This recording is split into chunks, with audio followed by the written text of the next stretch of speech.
Tranquility du Jour, June 11th, 2019.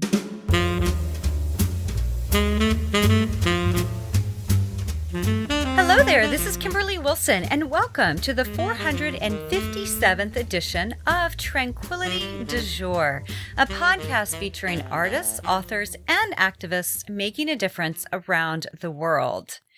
Today, I'm sharing the podcast that Tim and I did live at Sunday's TDJ Soirée. And so we're not in a recording studio for this one, so recording or the sound may be slightly different, just a heads up. But we got lots of amazing questions from the guests, and a few of them include that we do answer is how we live in such a small space with 4 rescue pets, how my definition of tranquility has evolved over the years, my number 1 recommended tip for living a more tranquil life, how Tim and I met, and many of you have probably heard this story if you've been a long-time podcast listener, and then also how to keep the momentum from TDJ Soirée going. And even if you weren't at TDJ Soirée, my hope is that you will get some insights into, if you attend a conference or you're inspired or you read a book, it's like, okay, how do I keep this going?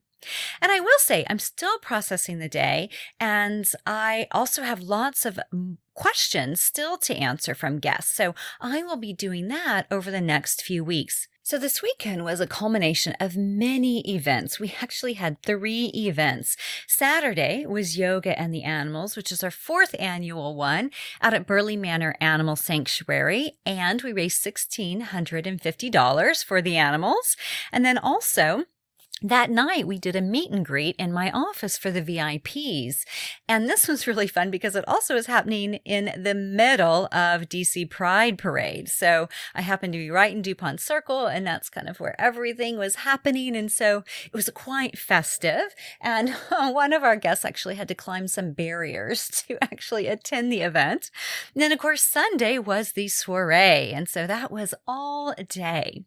And of course, we had live music. The beautiful pianist Heather McAuliffe.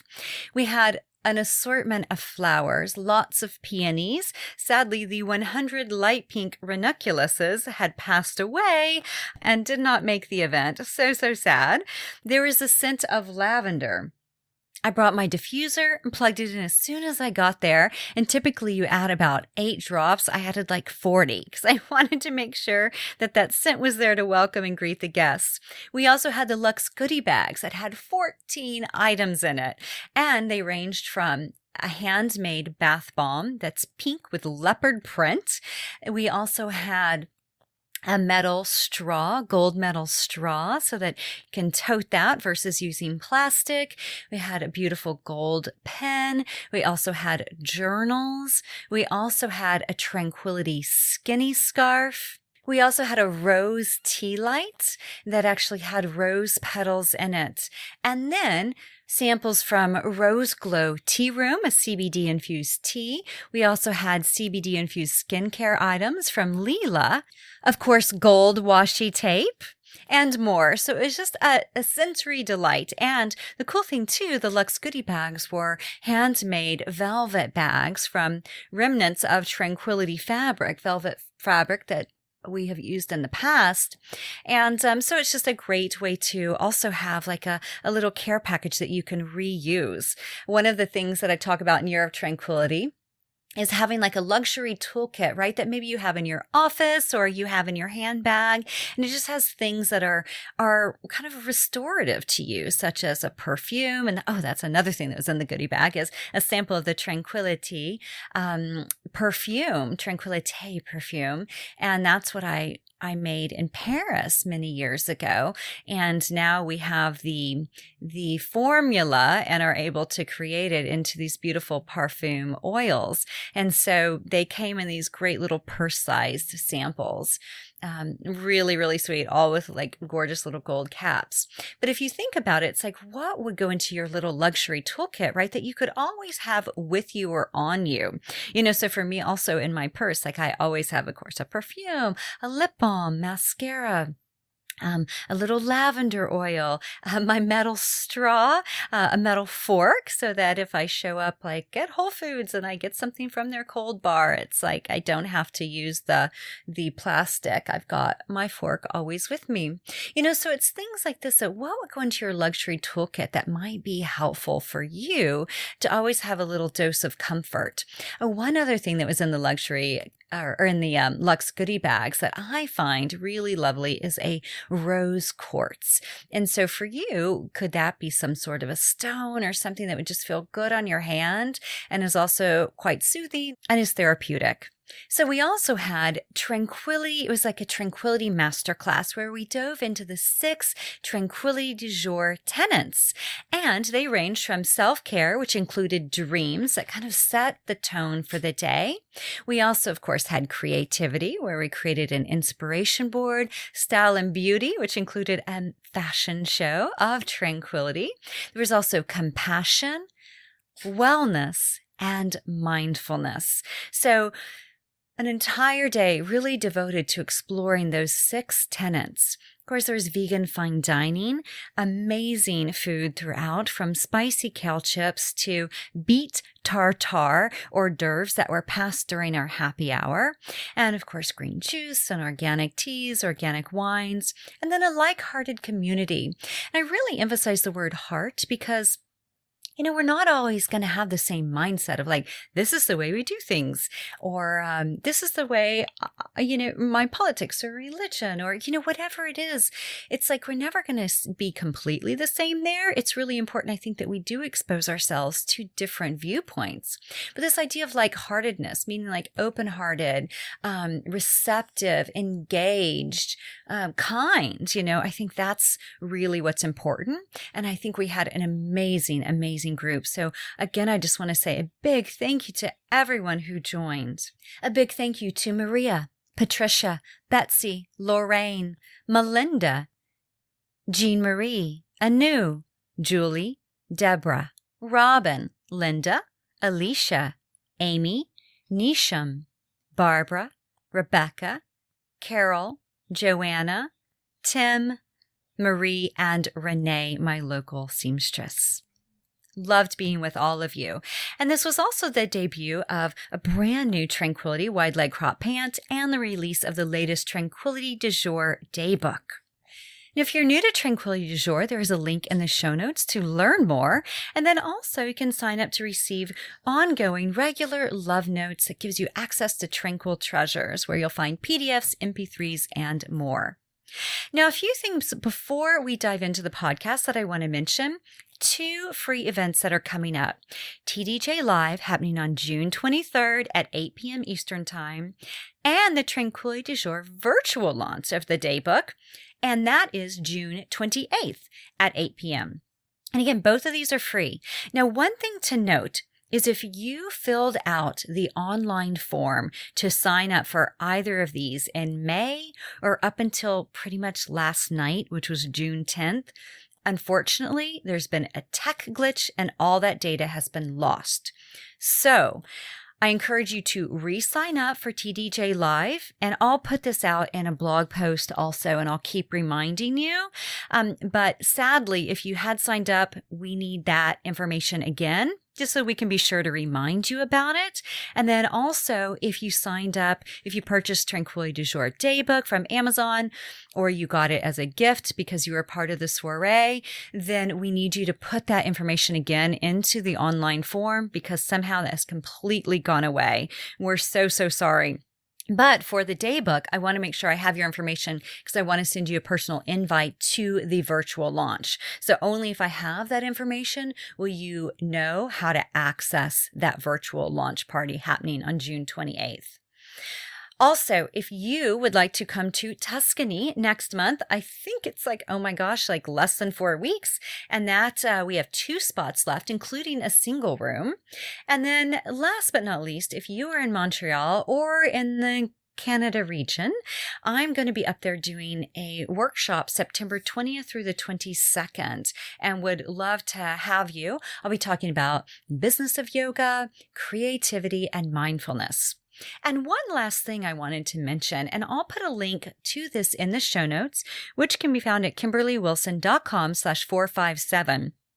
is there's a virtual online summit that's happening this weekend on resilience through yoga and mindfulness. And I do a 30-minute segment on building a business and creating and designing a business and growing a business based in like tranquility and, a sense of kind of overall well-being.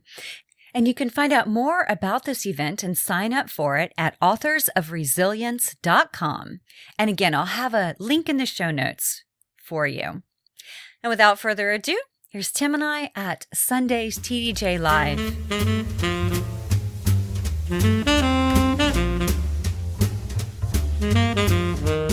So this is from Anu. How do you do your business mentoring for yourself? Oh, how do you inspire yourself and your business? Oh, and she's not even here to hear. Well, she can listen to the podcast. Yeah. So, it's a good thing we're recording. This is a really great question, right? So, it's kind of like meditation teachers. Okay, well, when do you do your meditation, right? So I love this question. And for me, I would say I read a lot of books, and then I also will hire people to work with. And I just do that from time to time. One woman who I have worked with over the years who I really like, and you guys may have read some of her books, is Gail McMeekin. She wrote like 12 Secrets to Highly Creative Women, 12 Secrets to Highly Successful Women. Anyway, she's very lovely, and she is also a therapist. So I've worked with her quite a bit over the years too. But I do find this to be a really important piece because another example is one time I was leading a retreat in New York, and someone was like, well, when do you go on retreats? And it was one of those things where it's like, wow, it's been a while. And it planted that seed where I was like, I'm too busy leading retreats. Why? How did I not think of that? So sometimes physician heal thyself, right? So checking in with yourself, because we do teach what we most need to learn. So this is a great question. Yeah. Thank you, Anu, who's down in the bathroom. Shannon, what do I do with my rose quartz roller? Excellent question. How many of you have rose quartz rollers? Okay, so you're part of the club, whatever club that is. You have a jade one, Jade. Yeah. And so what do you do with it? You roll your face. And it's funny, yeah, and it's cold. You guys are welcome to try it. But it's really cold, and it feels so good. You're supposed to roll in a certain direction. And then some people have written, they've done this thing where it's like, okay, I'm going to do it for 30 days and then report back. Does it really make a difference? And people seem to think they do. I just kind of do it sporadically. It's on my desk, so I'm not as proficient with it. But she always makes sure to do it in front of me because it freaks me out for a reason I don't understand. Maybe because it's just, I don't get it. Yeah, and they come in jade and rose quartz. Again, I don't know why it's a thing, but I just saw it. I was like, oh, well, let me try it. I will say it feels so good. And it comes with, there's a smaller roller and a bigger roller. So smaller for forehead and bigger for cheeks. Who knew? Who came up with this? I don't know. Maybe it's this ancient secret that we're just now. Great question, Heather. Okay, so how do you suggest to keep the momentum of the TDJ Soirée going and to bring it to our day-to-day? This doesn't really relate to you, does it? Not this one. Or the rose quartz roller. Yeah, we're 0 for 2 for my input. That's okay. Yeah. No, a few things. It's such a great question because I always very similar. Whenever I do workshops, I'm like, okay, what are my takeaways? Even whenever I went to a conference in March, it was this 4-day conference, tons of speakers. But at the end of every session, I wrote down, okay, what are my takeaways? Because there's so many nuggets, but what are my main takeaways and what can I implement? So I really encourage you guys to do that, which again, we'll do a little bit more in our wrap up before happy hour. But even beyond that, when you get home or when you're on the plane or on the train heading back, what are the nuggets? Even if it's just one takeaway that you feel like could infuse your life with a bit more tranquility. The other thing is to use the Facebook group. So Melinda was like, will everybody post the resources they've been sharing over on the Facebook group? And I know not everyone's on Facebook, but those of you who are, that would be super duper helpful. And even if you are like, oh, I didn't mention this resource, but I'd like to, add it there. Because it's always nice to be inspired. Where'd you get your roller ball? Or whatever it is. Yeah. I guess it's not a roller ball. What is it? A face roller? There's probably an official name for it. Yeah. Is there? Base roller. Base roller. Okay. Base roller. Yeah. And then also, anything that you guys have found, I'm curious, whenever you go to a conference or on a retreat, because I know a lot of you have been on retreats, how do you keep the momentum going so that when you get back tomorrow morning, it's like that this is still kind of fresh of mind? You always talk about micro steps. Yeah. I don't know if that's the term you use, but it's the one I hear. So you don't have to eat the entire cake in one bite. So sometimes your mileage may vary. But if you can do one little thing at a time and you can split it all up into multiple steps and just do one thing every day, you will find yourself there. I biked from here to Cincinnati last month. I can assure you I did not do that all in one day, but it was one stroke of the pedal every single time. I love that. So maybe thinking about, okay, what can you take home and share, even if it's to your cat, right? But you're like, this is what I learned, or here is something that I want to keep in mind. You're right. That is super helpful because you have to, again, really digest it into little bite-sized pieces to be able to share, particularly for somebody who wasn't here to experience it. Yeah. Beautiful. Okay. Let me see. How did you and Tim meet? Yeah. That was a podcast. We've done that. So yeah, do you want to share briefly? Yeah, we were on 2 different dating sites before being on a dating site was considered normal and rational. Actually, it's not normal and rational in any context, I guess. But this was back in the early O's, the dawn of the internet, basically. But I was on The Onion, used to have a dating site, which I still think is amazing. And they were all interconnected, and you were on what one? Salon, which I don't even know if Salon's still around. It is, but not the same, I think, as it was. It was like a literary. Yeah. So I thought I was going to get a comedian. She thought she was going to get somebody well-read. I guess we were both wrong. But, yeah, I remember she said that she was into skydiving or something like that, and I thought I would be really witty, and I said, I only jump out of planes if the engines are failing. And somehow that worked. So she wrote me back, and then we did, the pattern of the whole thing. It's like you message each other back and forth, and then eventually you do the phone call, and then you realize that the person is probably not an axe murderer. And then we met at a bar not terribly far from here called Local 16, and more than 15 years later, we keep intending to go back there to do our 15-year anniversary date, but because we're 15 years into our relationship, we're like, we can't be bothered by it. We'll do it at some point. We're like, daycare isn't open late enough for our anxiety Seriously, dog. That's where we're at right now. Yeah. But yeah, it was one of those things. But I remember when I got to the door of the bar and I see this woman I'm walking behind. I'm like, please let that be her. And then she turns around and I'm like, don't screw this up. So the funny thing is, at the end of the day, which went on for a while, like he drops me at home. Okay, it's like literally around the corner, and then he was like a few doors down across the street. I was just gonna say we dropped the lead. We lived across the street from each other. Yeah, we didn't even know it and worked across the street from each other. Yeah, but he was like, "Okay, I'll give you a call," and I'm like, "When?" Yeah, the first time in my life I'm trying to be cool and not, be too I don't know, desperate looking or whatever. And she's the one who comes off more desperate looking. I'm like, hey, this might work out. I'm just like, I want this on my planner. When am I going to hear from you? What's next? Yeah. I learned later what it meant. How has your definition of tranquility evolved over the years? Oh, has it evolved over the years? And if so, how? Rebecca. Yeah, that's a really great question. You know what? I think the way it has evolved, I wouldn't say like my overall definition has changed. Let me just give an example. So a lot of times the word tranquility was just like, oh, there's just no way. I mean, I can't have that. Or, oh, that must be lovely when you're in a yoga class or on yoga retreat. So what I've tried to do over the years is morph it to help people realize that actually we can have tranquility even among chaos, So I'd say that's how it's evolved, of just recognizing it's not just like, oh, I now live a tranquil life. It's like, how do I infuse moments of tranquility into my chaotic life, right? So that's what I would say is how it has evolved over the years, that it is despite the fact I knew that I have all these checklists and what have you, and it seems like it's a step-by-step formula, it's super malleable. And really, it depends on what you're dealing with, what you're going through, and how you're feeling at the time. Yeah. So I would say it's evolved kind of quite a bit over the years, and continues to evolve. So great question. There's one in here I that I was like, oh, Tim, this will be good because this is a tough one. How do you live in such a small space? Yeah. How do we live? Because and what's funny now, okay, we have like a 1-bedroom, 650 square feet. So I don't know, maybe it's like maybe the size of this room-ish.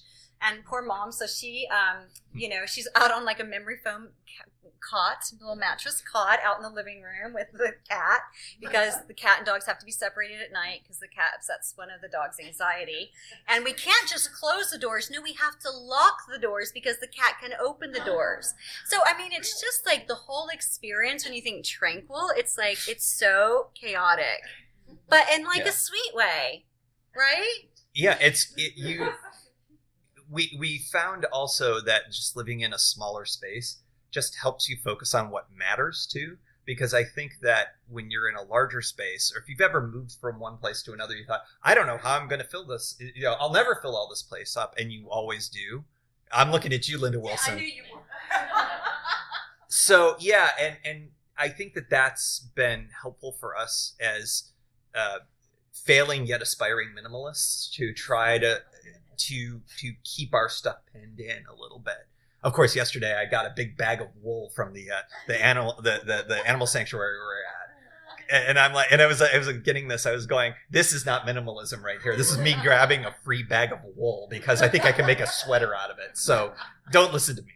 Yeah, she had just sheared one of her sheep, and she's like, I don't know what to do with this, but this is it's like someone should do something with it. So he's Googling what to do with a big trash bag of wool. It's about 10 pounds of wool. So if anyone knows... Oh, no, I got it figured out. Oh, you do? Okay. He's going to Michigan. Okay. I got a plan. Okay, good. So, yeah, we have like 4 animals, my mom, and a big bag of wool. In our home. So what's the best process for juggling more than one career path? I think you can speak to this too. Wow, yeah. So I started off... I was just talking about this earlier today, that when I went to college, I thought, I'm going to get a science degree and I'm going to go into communications. And then, did anybody else go through this in college and elsewhere? Your plans just deviate all over the place, and you look back and you go, that was plot A, and now you're on like plot double Z or something like that. But I found that one of the not the struggles that I had, but I ended up going to law school, and I kept changing the direction of the law that I practiced through the years. And it wasn't because I got bored or sick of it. It was just my interests started to evolve. And then it started to splinter into multiple things. So I like the law, but I also like creativity. Blame her. And then design and technology was always a thing. So now I find myself liking, in fact, needing multiple variables in my professional life. So I don't just do one thing. I'm not just a lawyer anymore. In fact, I lawyer way less than I ever have. But I also design websites, and I do podcasts, and I bike around in silly ways over silly distances, and I made that into a podcast. So, doing things that make money allows me to incubate the other things. And I learned that from Kimberly, because all of the various businesses that you've grown to know her over, they were incubated because of probably the yoga studio first, and then the clothing line. And then that's allowed other things to be incubated, including her going to school again to become a therapist. So it's like, that was a real lesson for me to watch. And so that's how I've sort of developed my life right now, where I've got a whole bunch of things on the burner. And, when I gravitate towards the things that are interesting, and I get really interesting clients. And most importantly, I can say no to things, which I cannot tell you how liberating that is, because how many times have you been in a job where you're like given a task and you're like, this is not my bag. I'm not interested in it. I got to do it. And now I can drop the I got to do it thing usually. So that's kind of liberating. And I'd say, this kind of circles back to Julie's question that was for episode 450, which was about like, how do you juggle kind of multiple things? And, one of the big pieces that I found is the idea of batching or chunking. And what that means is doing certain tasks, all at once. So for example, even if you're, if you have your 9 to 5, working on a particular project from 9 to noon versus, I'm going to pick it up here, then I'm going to go do something else, and I'm going to come back to this. Because then we're just so disheveled. And when we're distracted, it takes us 20 minutes to get back to where we were mentally. Isn't that amazing? So you think about those big office environments, what are they called? Open office. You're like, oh my gosh, it's so challenging for the mind. And so I find that to be like my piece. So, Monday through Thursday, I wear my therapist hat, say noonish, 2ish to like 8 or 9ish. And then in the mornings is all the creative work, like TDJ Soirée, preparing the tea videos, the podcast, the blogging, things along those lines. And, and then I break it out, right? And so I find that tends to be like the best way for me, because otherwise, if you're going between all these different hats, you almost become like, it's just so discombobulating. And one technique that can be really helpful, you guys may be familiar with this, but it's called the Pomodoro technique. You guys familiar with that? And the idea is that you do things in 20-minute chunks. And then once you get through 5 chunks or something, then you can take a break. But it's this idea around like productivity, but it's focused productivity, so that you know how we can be like, I worked all day and I got nothing done. So it's this way of like, how can I really be as efficient as possible, but without exhausting myself? Throw in a yoga class in the middle of the day if you can. If you can't get away in the middle of the day, what about going for a walk around the block? Just some way to just break up the monotony of everyday life, right? And so I'd say that's kind of my little tip. What book or movie is inspiring you right now, Lorraine? What book am I in the middle of? You know what book I just picked up that's really sweet? It's Flow's latest book. Do you guys know Flow? They have the magazine, Flow magazine. They also did a book, and it's called, it's all about minimalism, like less is more or something like that. It's quite thick, the irony. And but it's like less stuff, less stuff. I mean, it's like more than less stuff. But there's like 5 different chapters or something. And it's all about like doing less, having less, like really trimming down. They're out of the Netherlands. And I tell you, if you don't know that magazine, it's gorgeous. But they have really beautiful books too. So I'd say that's what's inspiring me. It's about this size, but double. So it's quite thick, and it's hardback. You can get it at Kramer Books or online, of course, but it's a really sweet, and it just reinforces everything that we know. But sometimes it's nice to have all that in a beautiful book with also little takeouts. There's little mini books within it. Yeah, it's really sweet. So we'll do one more question, and then we'll do our wrap up. Okay, let's see. And I will, by the way, those of you who I'm not answering right now, I'm going to answer all of these for you on another podcast. So please don't worry if you're like, I didn't get my question.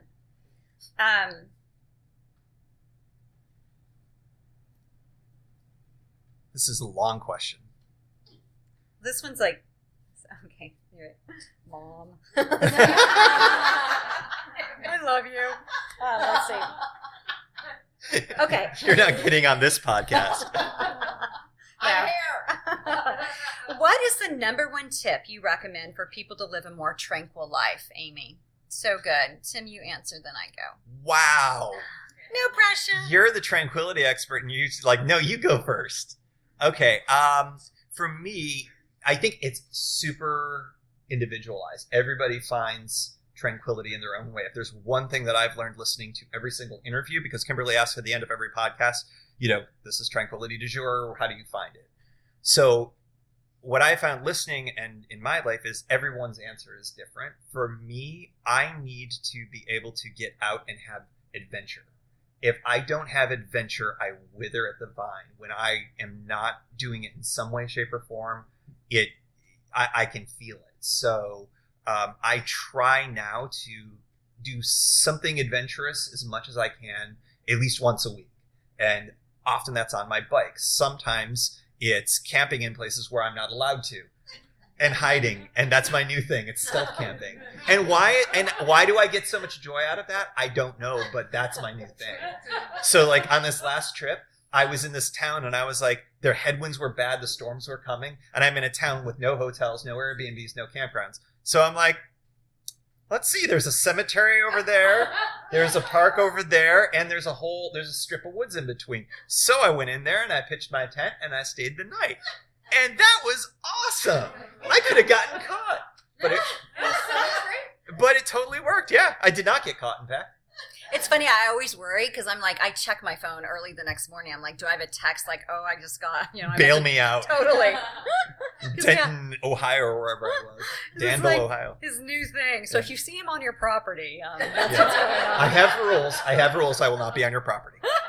Probably. So for me, Amy, I would say, number one tip, that's so hard, right? But I would say all of the ideas that I have around it, I have tried to kind of pull into all of the material that I share. And I really spent a lot of time with the 6 tenants. I mean, you have no idea the amount of time. And I got a lot of great feedback from some of you even on like, okay, what does Tranquility du Jour represent to you? But I would say it's all a process. So there's no one right way to do this. And I think it's really kind of sorting out what works for you and what resonates the most, but also noticing what grounds you. Whatever grounds you, do more of that. What doesn't ground you, see if you can do less of that. And it's really basic, but I think it's so individual, and I think it's so important. So whether or not that's a morning routine, whether or not that's reading 2 books a month, whether or not that's sending love notes, whether or not it's wearing clothing that you feel amazing in, whatever it is, do more of what brings you joy and a sense of groundedness. And camp near cemeteries. Illegally. All right, well, thank you. So we'll wrap up the podcast piece, and then we'll just do our quick little tie-up for today. Thank you. Thank you.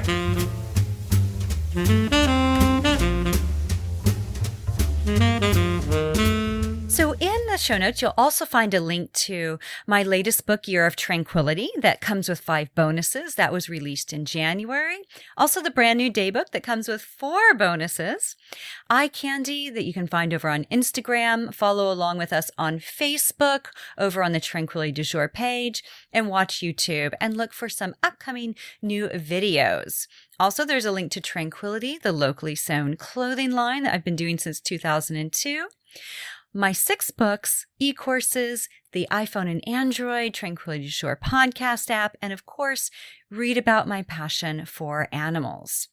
Finally, if you have a moment to pin a review over on iTunes and share this podcast via social media, would be so grateful, or to pin a review of any of my books over on Amazon or Goodreads. My hope is that it helps others find tranquility. Wishing you a wonderful week ahead. Thanks for your support, and namaste.